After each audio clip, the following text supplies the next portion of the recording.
Grosso do Sul, e o banqueiro André Esteves, sob a acusação de atrapalhar as investigações da Operação Lava Jato. Essa é a primeira vez na história do país que um senador é preso no exercício do cargo.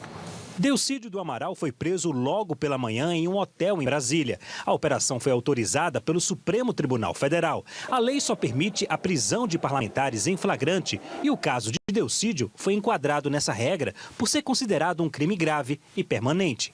A Polícia Federal fez buscas no gabinete e na casa do senador, em Campo Grande. Também foram presos o chefe de gabinete dele, Diogo Ferreira, em Brasília, e o dono do banco BTG Pactual, André Esteves, no Rio de Janeiro. A Polícia Federal ainda inclui na lista de alerta vermelho da Interpol o nome do advogado de Nestor Severo, Edson Ribeiro, que está nos Estados Unidos. As prisões ocorreram por conta da gravação de uma conversa. O filho de Nestor Severo, Bernardo Severo, gravou detalhes de uma reunião com o senador Delcídio, com o chefe de gabinete dele e com o então advogado de Severo, Edson Ribeiro. As razões que levaram à prisão do líder do governo mostram um plano completo. Delcídio teria oferecido uma mesada de R$50 mil ao ex-diretor da Petrobras em troca do silêncio, caso ele fizesse uma delação premiada. O senador também falou em conseguir um habeas corpus para Severo. E uma vez em liberdade, Severo seguiria um plano de fuga do Brasil para a Espanha por ter cidadania espanhola. Sairia pelo Paraguai. Até a aeronave já estava escolhida, uma Falcon 50, que tem autonomia para ir à Europa sem abastecer. Mas a saída dele melhor, sairia pelo Paraguai. Não. Mercosul. Por Mercosul. O pessoal tem convenções no Mercosul. A informação é muito rápida. É. Em realidade seria melhor, porque está no Paraná, atravessa o Paraguai ou a Argentina. Entendeu? E vai embora. Eu já levei muita gente por aqui. Mas tem convênio. Quando você sai com passaporte, mesmo... Segundo a Procuradoria-Geral da República, Delcídio negociou R$4 milhões em pagamento ao advogado Edson Ribeiro. O dinheiro seria fornecido por André Esteves, que não participou da reunião, mas tinha uma cópia da proposta de delação do ex-diretor, um documento que deveria ser sigiloso. Esteves queria barrar a delação porque o ex-diretor da Petrobras já teria contado aos investigadores que o banqueiro pagou propina ao senador Fernando Collor de Mello. André Esteves entrou no Banco Pactual em 1989. 4 anos depois, se tornou sócio da instituição e, em 2002, assumiu a presidência. Em 2008, após fundar a BTG e com a recompra do Pactual em 2009, Esteves formou o BTG Pactual. Ele é graduado em Ciências da Computação pela Universidade Federal do Rio de Janeiro e membro da BMF Bovespa e da Federação Brasileira de Bancos. Ele é o 13º brasileiro mais rico, com fortuna estimada em R$9 bilhões, segundo a revista Forbes. Delcídio está no segundo mandato como senador. O petista também foi ministro de Minas e Energia em 1994 e diretor de Gás e Energia da Petrobras em 1998, onde Nestor Severo também trabalhava. O líder do governo foi citado pela primeira vez na Lava Jato na delação do lobista conhecido como Fernando Baiano, por suposto envolvimento no superfaturamento da compra da refinaria de Pasadena, nos Estados Unidos. A prisão surpreendeu o Congresso. Pegou de surpresa, porque não havia sequer investigação formal contra o senador Delcídio Amaral. Vamos lá, precisa haver investigação formal contra o senador Delcídio Amaral, se ele estava atrapalhando a própria Lava Jato? Zé Álvaro Moisés, boa noite. Boa noite, William, boa noite, Pondé, telespectadores. Eu acho que não precisa, não. Eu acho que esse é o caso de uma prisão que ocorreu em flagrante mediante a revelação das gravações e da proposta que o senador, supostamente, segundo o Ministério Público, não é? Que o senador Delcídio fez para o Severo, para, por um lado, facilitar uma eventual fuga dele do Brasil, por outro lado, para que houvesse silêncio em relação a um eventual envolvimento do senador. Nós não sabemos ainda se todas essas coisas estão comprovadas, mas eu não creio que o Ministério Público, não é? A Procuradoria-Geral da República, levantaria isso sem ter mais substância. Portanto, nós estamos diante de fatos extremamente graves, eu diria, William. E, ao mesmo tempo, eu acho que é preciso considerar o seguinte, né? Como foi dito na reportagem, é a primeira vez que um senador no exercício no Brasil é preso. Isto está mostrando que o sistema de integridade formado pela Polícia Federal, pelo Ministério Público e pela Justiça Federal está chegando muito próximo dos políticos brasileiros, não é, que estão envolvidos em corrupção, que deixaram completamente à margem qualquer perspectiva de interesse público, de ética na política e que estão, como nós estamos vendo nesse caso, degradando, inclusive, uma instituição como o Congresso Nacional. Porque a sua condição de senador, a sua participação, líder do governo, envolvido desta maneira, não é bom para a instituição. Então, eu acho que a gente tem que olhar dois aspectos dessas informações de hoje. Por um lado, eu acho que é importante saber, o país se dar conta de que algumas instituições começam a colocar em evidência e adotar todas as medidas supostas na lei para punir quem está envolvido nos crimes. Não é? Esse é um lado. O outro lado da questão é que essa é a grande oportunidade, ao meu juízo, que está se abrindo, provavelmente vai atingir outros políticos brasileiros, é a grande oportunidade para o país começar a passar a limpo a questão da corrupção na área do sistema político, dos políticos envolvidos. Veja, nós temos um ex-ministro da Casa Civil preso, nós temos tesoureiros do Partido dos Trabalhadores, nós temos um que foi o líder do PP, não é, o Pedro Correia, tem vários políticos que estão sendo pilhados no seu crime. É a oportunidade para o país passar limpo. Eu queria insistir sobre isso. Mas, evidentemente, William, não é uma coisa só que depende só dessas três instituições. Depende da sociedade também, do apoio da sociedade, denúncias da sociedade, mobilização para nós passarmos a limpo essa situação. Luiz Felipe Pondé, boa noite. Boa noite. Nesse momento, nas sessões hoje no Congresso Nacional, alguns deputados petistas falaram que se tratava de uma violação constitucional à prisão de Delcídio. Justamente por causa disso que o Moisés iniciou a sua fala aqui. Flagrante, né? Mas foi, né? Foi tomado como sendo o flagrante. Continuidade de uma ação, né? Agora, eu queria retomar o que dizia o Moisés, sem dúvida nenhuma, acho que tem dois lados. Tem um lado em que há uma expectativa, uma esperança de que tem o início de uma operação institucional integrada, que é o que eu entendo que você estava dizendo, entre Ministério Público, Polícia Federal e STF. Agora, eu acho que tem uma leitura também um pouco mais cética, que é assim, a situação que a gente está no Brasil hoje, se não for entregue alguma coisa à população, eu estou dizendo que isso é uma análise mais cética, mas não acho que o que o Moisés estava falando também não é um olhar que é consistente para a situação. Acho que a gente pode ver das duas formas. Desse ponto de vista um pouco mais cético, é assim, o Brasil sempre foi lugar para os amigos tudo, os inimigos a lei. Certo? Getúlio. Né? Então, para os amigos tudo, para os inimigos a lei. E isso eu ainda tenho a impressão que quando uma figura importante política ou do PT, que é o partido do governo, cai na malha, eu ainda tenho a suspeita de que ele cai porque de alguma forma ele já podia cair. Como se você fosse isolando figuras que em algum momento ficam periféricas ou perdem o apoio. Sabe a história da plataforma de apoio dentro do... O que está acontecendo com Cunha, mas de outra forma. Você vai desgastando o apoio. Então, eu ainda tenho a sensação de que mesmo se a gente falar do ex-ministro da Casa Civil, ou seja lá quem for, são figuras que já estavam num processo um tanto de desgaste. Então, eu tenho a impressão que em termos políticos, não no caso dos empresários, no caso dos empresários, a Lava Jato está se movimentando mais fácil. Mas sempre foi mais fácil prender civil do que político no Brasil, né? Nós, civis, sempre fomos vítimas mais rápidas. Então, a minha dúvida, William e Moisés, é em que medida quem está sendo preso ainda não é gente o tanto periférica e a investigação ainda não conseguiu chegar em pessoas que representam o núcleo duro e a liderança desse partido ao longo desse tempo todo. Né? E também tem uma suspeita que eu acho, só um minuto, acho que tem uma suspeita, não uma suspeita, mas tem uma sensação que ficou dos últimos meses, que o STF também precisa mostrar um tanto de serviço tensionando com o PT. Porque a gente às vezes tem a impressão que alguns ministros do STF são muito próximos do PT.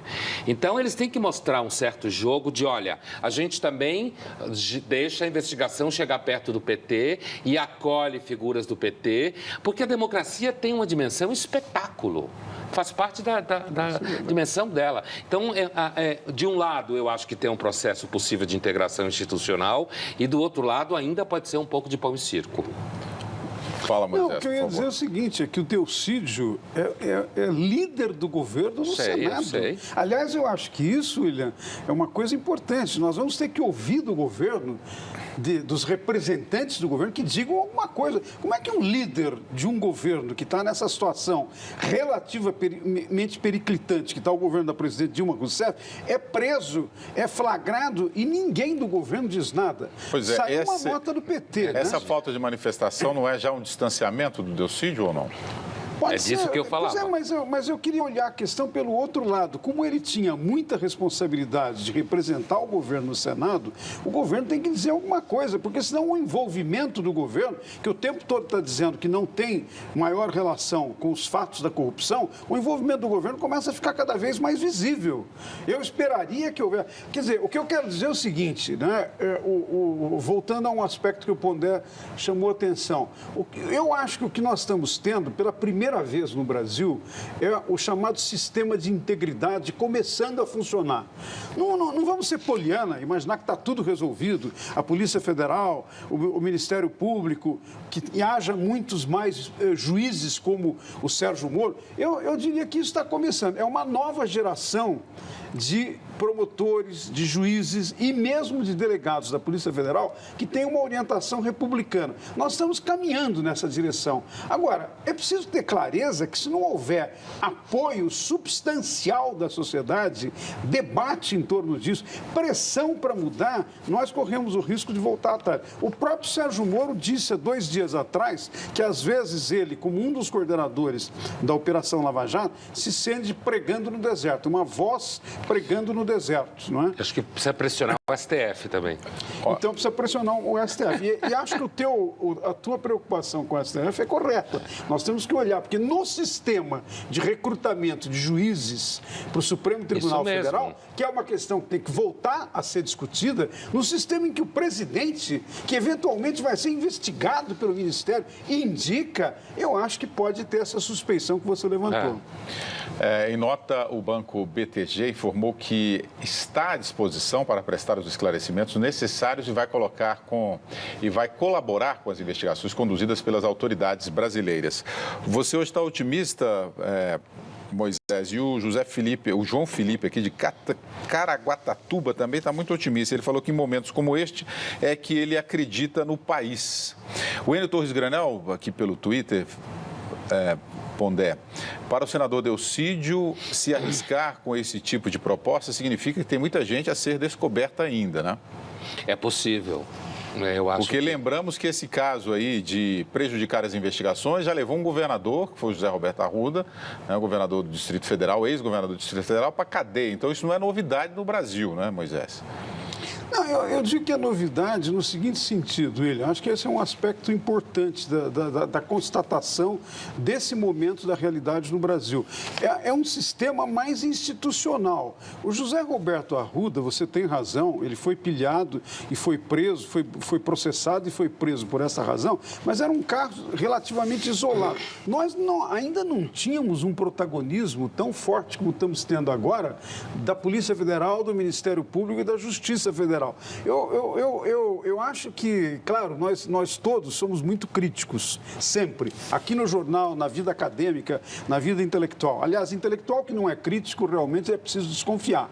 Não é? Mas eu queria dizer o seguinte, eu acho também que a gente tem que olhar, eventualmente, os pequenos avanços que estão ocorrendo e apoiá-los. Veja, William, você sabe disso, algumas vezes eu já comentei aqui. Eu conduzo uma pesquisa grande na Universidade de São Paulo sobre a confiança dos brasileiros nas instituições. E os níveis de desconfiança são muito altos. E quando você começa a fazer análise estatística mais cuidadosa para tentar ver o que está associado, é difícil falar de causação, como nós sabemos em ciências humanas. Mas quando você começa a ver o que está associado, uma das coisas mais importantes para a desconfiança é o mau funcionamento das instituições. E o segundo ponto extremamente importante é a percepção dos entrevistados de que a corrupção cresceu muito.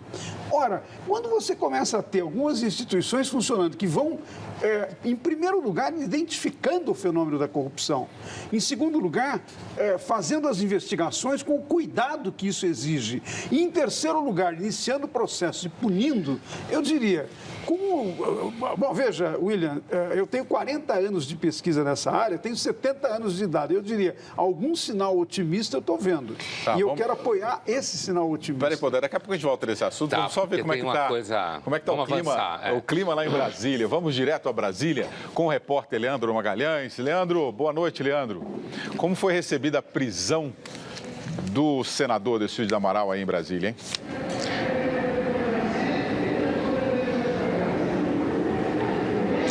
Muito boa noite, William. Boa noite a todos. William, o clima aqui em Brasília está tenso. O dia foi totalmente atípico. Só para ter uma ideia, hoje haveria uma sessão do Congresso logo cedo que iria analisar a redução da meta fiscal de 2015.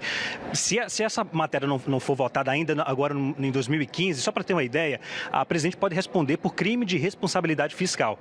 Mas a sessão foi totalmente cancelada, não houve sessão durante o dia aqui na Câmara. Dia de quarta-feira, quem conhece Brasília sabe que terça e quarta-feira são os dias mais movimentados, não houve sessão. A atenção está voltada agora para o plenário do Senado. Os senadores começaram já a analisar a matéria, a decisão do STF, a votação vai ser aberta, o voto aberto, e para manter a decisão do STF são necessários 41 votos a favor. Hoje o líder do PT no Senado, o senador Humberto Costa, tentou desvincular o governo da situação do senador Delcídio Amaral. Não há em nada do que foi dito até agora qualquer tipo de envolvimento ou participação do governo, isso é importante dizer. Um líder do Senado, presidente de uma comissão importante da Casa, então o Senado vai ter que refletir e deliberar sobre o assunto. Eu defendo que o Senado, ao receber os autos, analise as provas e proceda de forma que não obstrua qualquer investigação por parte da Justiça. O ambiente político está conturbado, as denúncias são extremamente graves. Acho muito difícil que o Congresso, por exemplo, que tinha uma reunião marcada para hoje, se reúna esta semana. Nos leva a refletir como é difícil julgar, e a perplexidade é muito grande em torno disso. Como julgar, como apreciar isso, como se vê diante de um colega tão afável, tão gentil, tão solidário, tão amigo como Delcídio Amaral.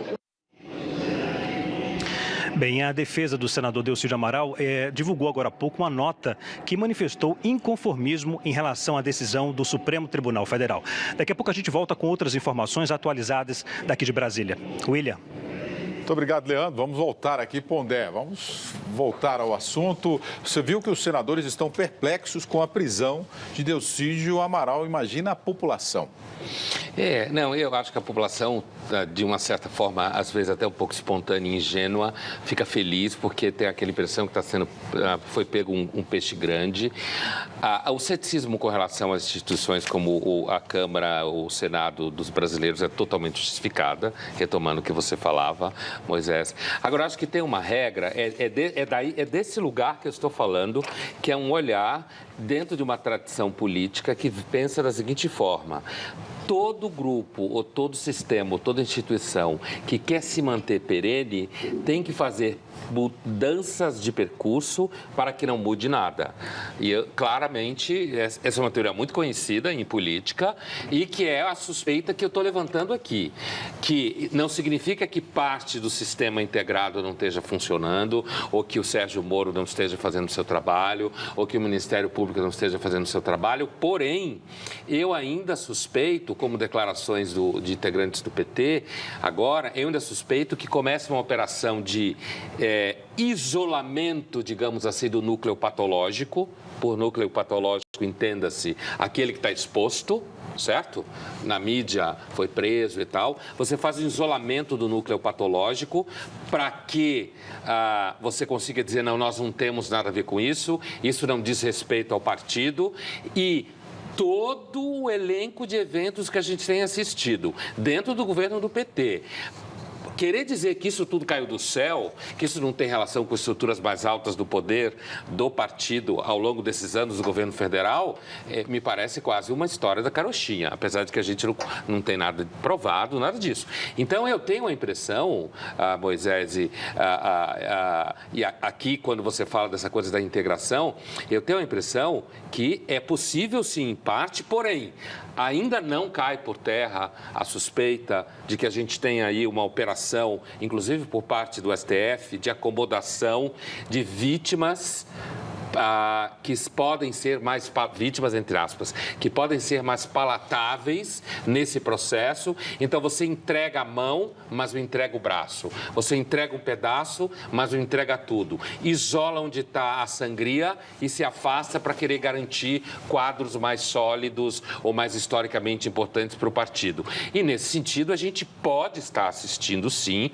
uma mudança, mas uma mudança que seja aquele tipo de mudança que ocorre para que um nível profundo da situação continue existindo e mantendo suas regalias e mantendo o seu funcionamento, o que, trocando em miúdo, significa que, no final das contas, o PT não sofra nenhuma grande crise na sua estrutura. Mas veja, o PT está sofrendo. Tem líderes importantes do PT que estão presos. Dois tesoureiros.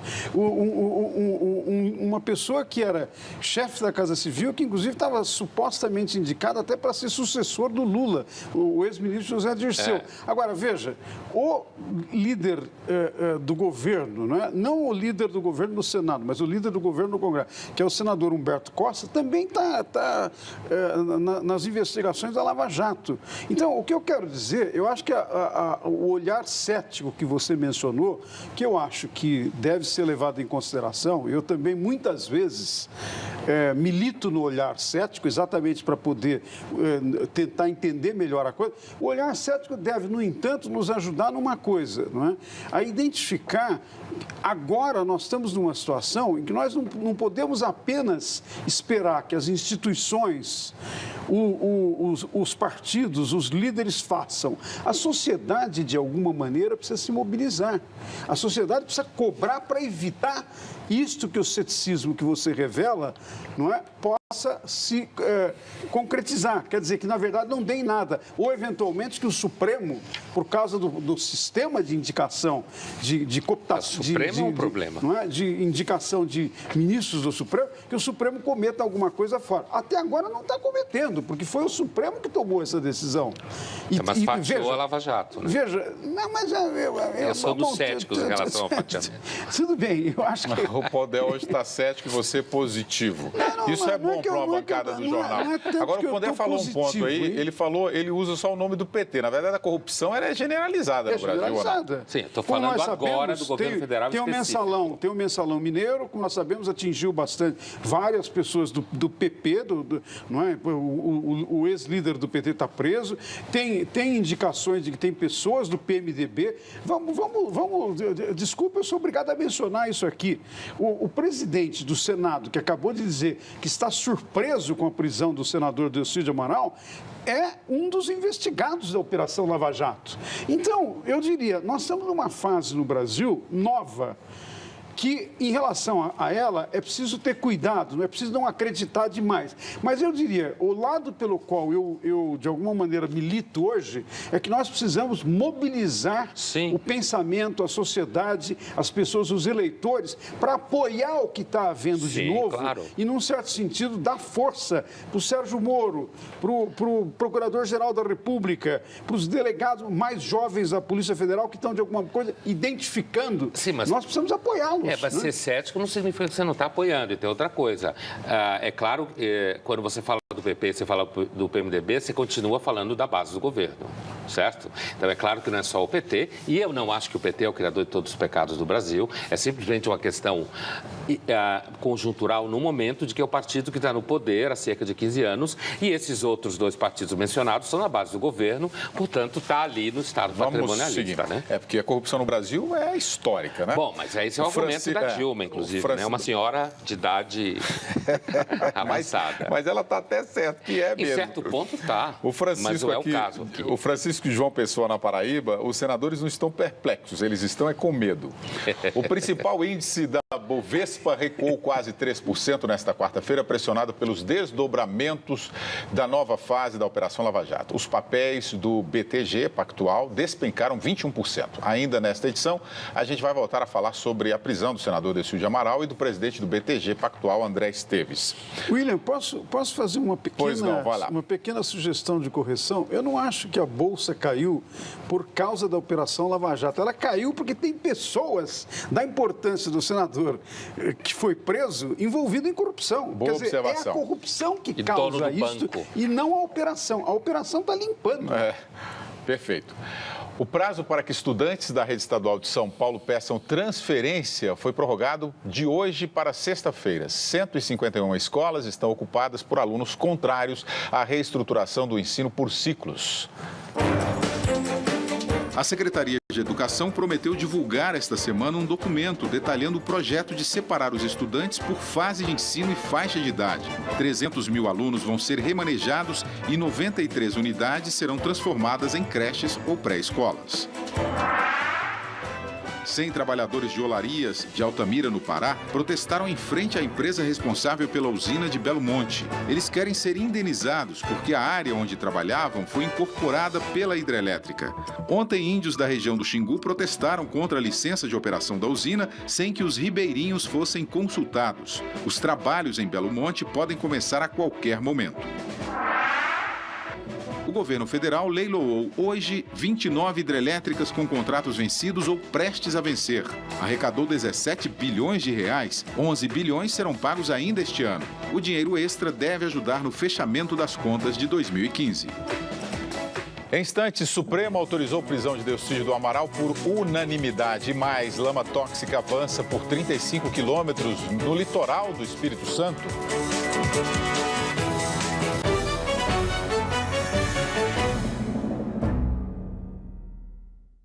São mais de 20 milhões de clientes satisfeitos que usam as parabólicas da Century. Veja por quê. Sinal TV grátis de verdade. E o sinal analógico continua. Mais de 30 canais analógicos ou mais de 50 canais digitais. E você está esperando o quê para ter a qualidade do melhor sinal de TV aberta para a sua casa? Century, o Brasil se liga aqui. Quinta, no Conhecendo Museus, uma figura importante na história brasileira. Foi um militar que deflagrou todo o movimento republicano. Museu da Casa de Benjamin Constant.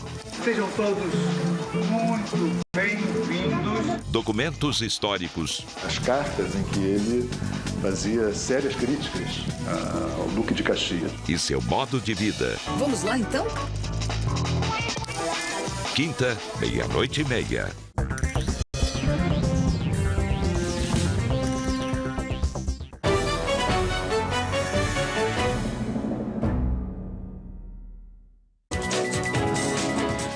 A ONU criticou duramente o governo brasileiro, a Vale e a mineradora BHP pela tragédia de Mariana. A organização criticou a demora para a divulgação dos riscos gerados pela lama e cobrou providências para a proteção ambiental e das comunidades atingidas. A Prefeitura de Linhares, no norte do Espírito Santo, interditou as praias de Regência e Povoação atingidas pela lama. Um navio da Marinha vai monitorar a água do mar, do rio e do solo do distrito de Regência.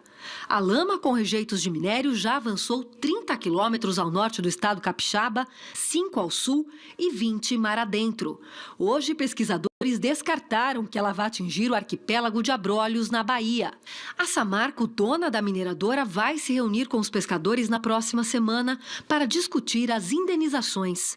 Mais de 800 peixes mortos foram recolhidos pelo IBAMA. Em Colatina, a captação do Rio Doce voltou a ser interrompida por incertezas na qualidade da água. 18 dias após o rompimento da barragem, os bombeiros ainda encontram dificuldades para localizar os 11 desaparecidos em Mariana. 12 corpos foram resgatados. 630 pessoas estão desabrigadas. Ainda nesta semana, o Senado deve instaurar uma CPI para investigar o caso. Moisés. Investigar o caso é muito importante, mas eu acho que tem uma questão que eu queria colocar para reflexão aqui da bancada, Pondé, William, e também dos telespectadores. Um desastre dessa proporção, que é uma coisa que evidentemente tinha que ter tido acompanhamento, monitoramento, não é? Fiscalização, não seria o caso do ministro ou da ministra da área pedir demissão diante da tragédia que ocorreu, que atingiu a vida das pessoas, afeta a vida das pessoas, a vida do país. Eu às vezes me espelho, William, olhando experiências como, por exemplo, do funcionamento da democracia europeia. Em vários países da Europa, uma coisa como essa, no mesmo dia, o ministro ou a ministra teria se demitido. Porque é um atestado de incompetência, um desastre dessa natureza. O empresário Sérgio Gomes da Silva, conhecido como Sombra, foi condenado a 15 anos e 6 meses e 19 dias de prisão pelos crimes de concussão e corrupção. Ele foi acusado de chefiar a cobrança de propina das empresas de ônibus da cidade de Santo André durante a gestão do prefeito Celso Daniel, assassinado em janeiro de 2002. O empresário Ronan Maria Pinto foi condenado à mesma pena. E o ex-secretário de Transportes da cidade, Klinger Luiz de Oliveira, recebeu uma pena de 10 anos e 4 meses. Todos poderão recorrer em liberdade. Grandes empresas beneficiadas com empréstimos do BNDES estão na linha de frente de doações em campanhas políticas. O Jornal da Cultura mostra como o BNDES se capitaliza e quem fica com a maior parte desse dinheiro. Esta empresa de pequeno porte de São Paulo tentou por 4 vezes um empréstimo no BNDES, mas não conseguiu, mesmo sem ter dívidas. Quando você mais precisa, não tem. Aí quando os grandes precisam, tem. Isso que é o complicado pra gente. Eu me sinto injustiçado. O Banco Nacional de Desenvolvimento Econômico e Social é um dos maiores bancos de desenvolvimento do mundo. E hoje, principal instrumento do governo federal para financiamentos de longo prazo e investimentos em todos os setores da economia. Ele é abastecido com recursos do Fundo de Amparo ao Trabalhador, vindos principalmente das contribuições pagas pelas empresas para benefícios sociais como PIS, PASEP e Seguro-Desemprego. O BNDES também recebe recursos do Tesouro Nacional por meio da venda de títulos públicos, emitidos para pagar e financiar atividades da União. Só que a venda desses títulos pode prejudicar a economia. O Tesouro, na verdade, se endivida e isso aumenta o endividamento do próprio governo. Isso torna o país mais vulnerável, você aumenta o encargo de pagamento de juros. O BNDES diz que no ano passado emprestou 60 bilhões de reais para as micro, pequenas e médias empresas.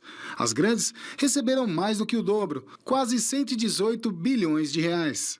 Um dos empréstimos que estão sendo investigados na Operação Lava Jato foi para a usina de álcool e açúcar que pertence a José Carlos Bonlai, preso pela Polícia Federal. A Receita Federal constatou que a empresa estava inativa em 2005, quando recebeu 64 milhões de reais. Outra empresa investigada é a Odebrecht. O Ministério Público diz que o empréstimo para a construção do Porto de Mariel, em Cuba, teve um prazo maior para pagamento e baixas taxas de juros. A empreiteira é uma das maiores doadoras de campanhas eleitorais. São recursos do contribuinte, como um todo, que estão indo para um punhado de empresas. Então, de fato, você está tomando dinheiro daqueles que têm pouco e repassando esse dinheiro para grandes empresas, aqueles que têm muito. Pondé, o que está se investigando é se o BNDES está, o financiamento do BNDES está financiando campanhas políticas. Na verdade é isso, né? É isso e aquilo que o Schwartzman falou, e eu concordo plenamente. E eu quero dizer também que o empresário que foi entrevistado no começo da matéria também tem toda a razão, que é o seguinte: o BNDES faz uma espécie de bolsa grande empresário. Como se falava há algum tempo atrás, assim como tem um Bolsa Família, que é um populismo na base, tem a Bolsa Grande Empresário. E aí, assim, no Brasil, a matéria começa muito bem com a entrevista com aquele aquele empresário, você é um pequeno, médio empresário no Brasil, você é a pessoa mais desgraçada no país. Como fala o Schwarzman no final da matéria, porque esse tipo de processo do BNDES arrecada dinheiro com todo mundo e o dinheiro só vai para os amigos, ou seja, você tem essas grandes empresas que estão muito bem alinhadas com o Estado, e tanto faz se é PT, se não é PT, é quem tiver a bola da vez.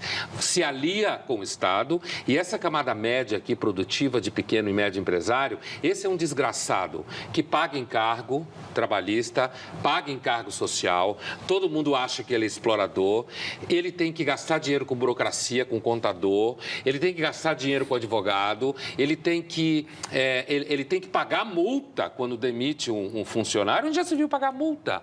A pessoa, você não quer mais o cara que está trabalhando com você, se demite. Você já paga o FGTS, mas como o governo pega o FGTS e aí não tem na hora de pagar para o empregado demitido, então eu acho que esse assunto do BNDES ele é importante, não só no sentido de que essas empresas financiam campanha, claro, porque aí fica aqui em cima, ó, a associação entre os grupos aqui em cima, mas essa é mostra muito bem como esse sistema ele tira dinheiro da sociedade e joga dinheiro aqui em cima na mão dos amigos do poder. E esse empresário médio e pequeno, que eu repito, é o maior... A gente fala muito dos pobres no Brasil, mas a gente precisa falar mais dessa camada média e pequena que dá emprego, paga salário, faz um esforço enorme para pagar um monte de imposto e ele é um cara que ele é usurpado, surrupiado e na hora que pede dinheiro para o BNDES, não tem, como a matéria bem mostrou, né?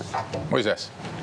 Eu acho que essa questão, você se lembra, William, que a coisa de 2 semanas atrás, nós discutimos aqui a necessidade de que esse sistema de empréstimos do BNDES seja mais transparente. Nós precisamos saber os critérios.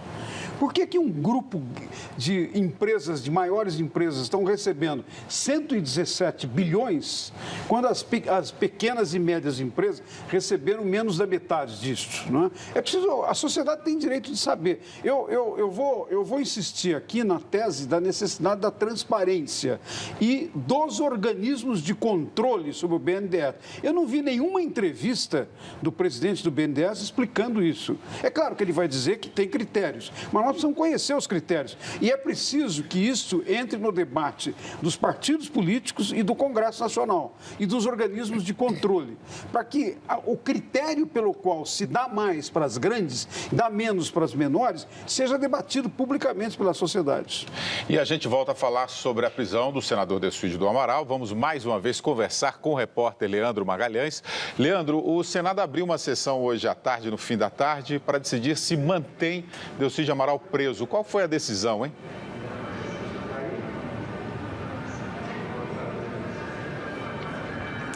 William, a votação acabou neste exato momento. O plenário do Senado decidiu manter Delcídio Amaral na prisão. Ou seja, o plenário seguiu a decisão do Supremo Tribunal Federal com 59 votos a favor, 13 votos contrários e uma abstenção. Nós mostramos no início do jornal um trecho em que Delcídio Amaral se diz confiante em interferir no Supremo Tribunal Federal e interferir nas investigações. Vamos ver na reportagem de Luísa Moraes.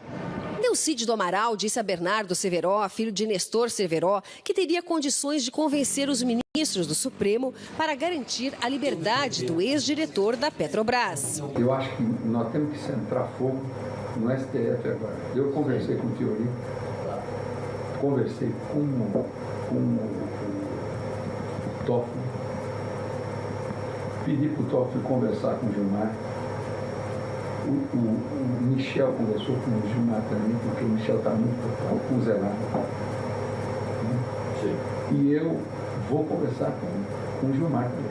O Michel citado é o vice-presidente da República, Michel Temer, que nega ter tratado o assunto com Delcídio do Amaral.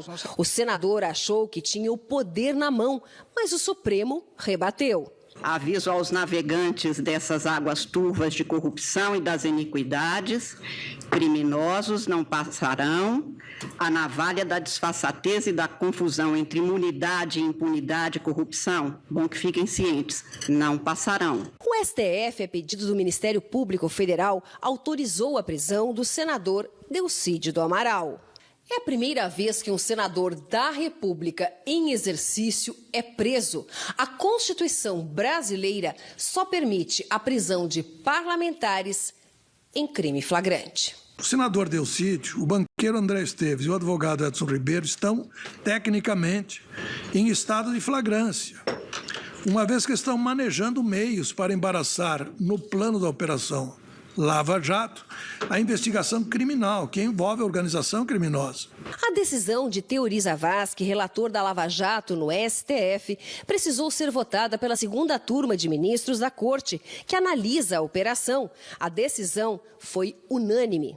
Este senador da República, líder do governo no Senado Federal, achava-se em situação de flagrância de um delito inafiançável. O Supremo Tribunal Federal não vai aceitar nenhum tipo de intrusão nas investigações que estão em curso, e é isso que ficou bem claro na tomada dessa decisão unânime e colegiada. O senador Delcídio Amaral provavelmente será denunciado pelo Procurador-Geral da República brevemente.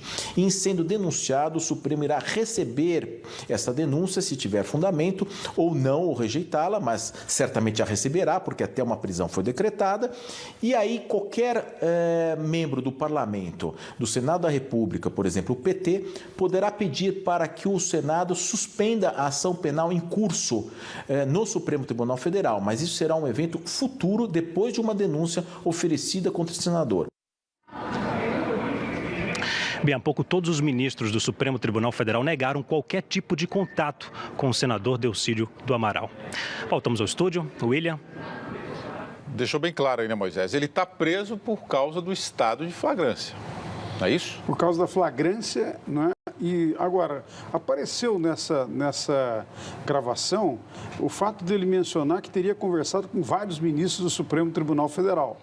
Isso é uma coisa grave, porque, num certo sentido, a declaração, a se acreditar na declaração dele, o Supremo está contraditando isso, mas a se acreditar na declaração dele, ele buscou conluio com ministros para, num certo sentido, liberar a